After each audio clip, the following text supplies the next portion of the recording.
नमस्कार, मी सागर जोशी. TV9 मराठीमध्ये आपलं स्वागत आणि बुलेटिनच्या सुरुवातीलाच बातमी आहे अर्थसंकल्पासंदर्भात. आज राज्याचा अतिरिक्त अर्थसंकल्प उपमुख्यमंत्री आणि अर्थमंत्री अजित पवार सादर करणार आहेत. विधानसभेच्या निवडणुकीपूर्वी सादर होणाऱ्या या अर्थसंकल्पाला विशेष महत्त्व प्राप्त झालंय. अर्थसंकल्पामध्ये बेरोजगार तरुण त्याचबरोबर शेतकऱ्यांसाठी मोठ्या घोषणा होण्याची शक्यता आहे. इतकंच नाही तर मराठा, ओबीसी आणि धनगर समाजाला देखील काही सवलती मिळण्याचा अंदाज व्यक्त केला जातोय. अजित पवार यांच्याकडून काल राज्याच्या आर्थिक पाहणी अहवाल देखील सादर करण्यात आला. तर अर्थसंकल्पामध्ये घोषणांचा पाऊस होऊ शकतो. मुख्यमंत्री लाडकी बहीण योजनेच्या प्रस्तावाची तरतूद केली जाण्याची शक्यता आहे. तर 95 लाख महिलांना लाडकी बहीण योजनेचा फायदा होण्याचा अंदाज वर्तवला जातोय. महिलांना दरमहा 1200 ते 1500 रुपये भत्ता घोषित केला जाण्याची देखील शक्यता आहे. बेरोजगारांना दरमहा 5000 रुपये भत्त्याची तरतूद केली जाण्याची शक्यता देखील आहे. मुलींना पदवी आणि व्यावसायिक शिक्षण मोफत देण्याची तरतूद होण्याची शक्यता. पेट्रोल डिझेलवरील कर कमी करून सामान्यांना दिलासा मिळण्याचा देखील अंदाज. मुंबई ठाण्यातील वाहन चालकांना टोलमधून सवलत मिळणार का हे देखील पाहणं महत्त्वाचं आहे. मराठा, ओबीसी, धनगर त्याचबरोबर मुस्लिम समाजासाठी सवलती लागू केल्या जाणार का हे पाहणं देखील महत्त्वाचं असेल.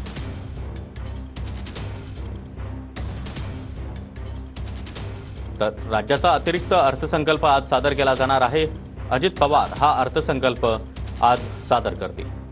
आणि या संदर्भात अधिक माहिती देण्यासाठी आमचे प्रतिनिधी अक्षय मंकणी सध्या आपल्यासोबत आहेत. अक्षय, संपूर्ण राज्याचं लक्ष आजच्या अर्थसंकल्पाकडे असणार आहे. अनेक मोठ्या घोषणा केल्या जाण्याची देखील शक्यता आहे.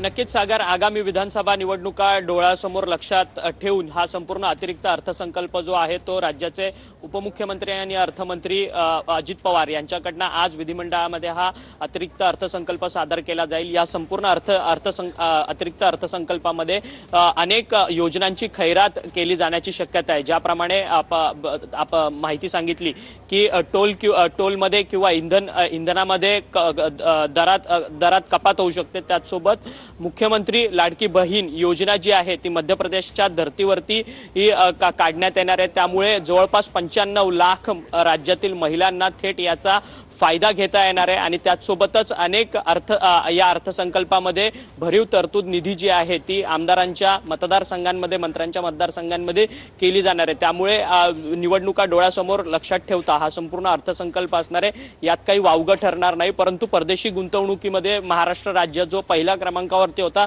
तो आता 6व्या क्रमांकावरती गेला आहे. आणि त्याचसोबत राज्याचं कर्ज जे आहे ते देखील वाढलंय. त्यामुळे या सगळ्या गोष्टींच्या संदर्भात आज विधिमंडळामध्ये चर्चा देखील केली जाणार आहे. आणि विरोधक या अर्थसंकल्पावरती आपली काय भूमिका मांडणार आहे हे देखील पाहणं तितकंच महत्त्वाचं ठरणार आहे. सागर, नक्कीच अक्षय, त्यामुळे आजच्या अर्थसंकल्पाकडे आपलं लक्ष असणारच आहे. धन्यवाद या माहितीसाठी.